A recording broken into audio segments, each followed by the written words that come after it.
Once there was a preacher by the name of Ted Haggard who stumbled from the path, or you might even say staggered. He was 1 in a million, or more aptly 1 in 10. Some folks say he put the men in amen. He preached the gospel message of intolerance and self-loathing, and traveled on his wayward way betraying his betrothing. He was the soul of piety and no one doubted him, until he hired a gigolo and used a pseudonym. So he humbly went to counseling, and then 3 weeks later he's born again, because Ted Haggard is completely heterosexual. Ted Haggard is completely heterosexual. Hello everybody, welcome to the Atheist Experience. We are live. It is Sunday, June 1st, 2008.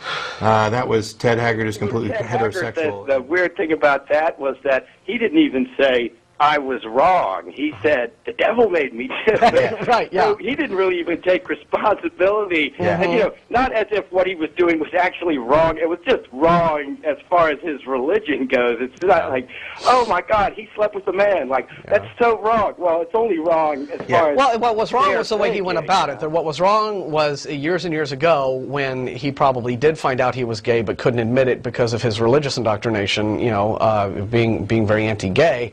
Went on to live this lie of being a married man and becoming a preacher and raising a family, and then going around and doing all his gay stuff on the down low by hiring male prostitutes.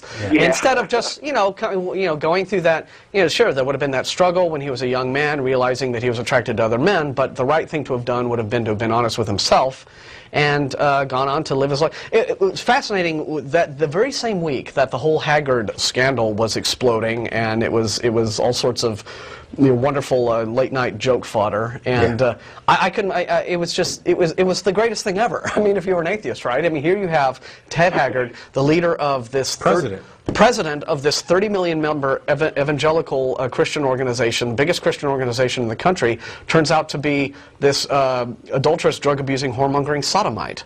Yeah. I mean, it doesn't get better than that. And that same week that all this anguish and strife was going on in the Christian community about that, Doogie Howser, Neil Patrick Harris, came out as a gay man, and it was like this big, happy, time of his life, and it was this real positive experience. And just contrasting the experience of Neil Patrick Harris and Ted Haggard in terms of just the way that they approached their, their homosexuality. Yeah. And so clearly the one was very, very damaging, Ted Haggard's, and the other has turned out to be a really positive thing for Neil. And not to make Haggard a victim. Well, he's a victim of his own dishonesty, his own self-loathing. Well, he's in a religion that has taught him to hate himself, who he is. Yeah. From the, that just baffles me. Yeah.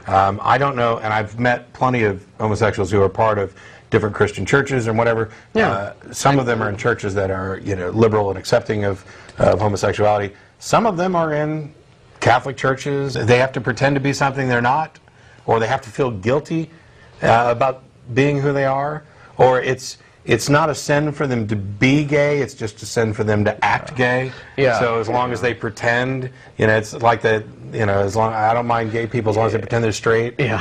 I laughed my ass off when I saw a bumper sticker the other day that says I don't mind straight people as long as they pretend they're gay. Right. Which was, it's great. And a gay friend of mine has a T-shirt that he likes to wear a lot that says "Nobody knows I'm gay," which I think is the funniest thing ever. So yeah, you can't live in Austin and like not know a lot of gay people, so you can see firsthand exactly just how it is that depending on what sort of upbringing they've had and the way that has informed how they live their lives and just face up to who they are as a person. And usually I find that the more religious upbringing they have, the more that they are conflicted and have a lot of self-esteem issues. There was a preacher by the name of Ted Haggard who stumbled from the path, or you might even say staggered.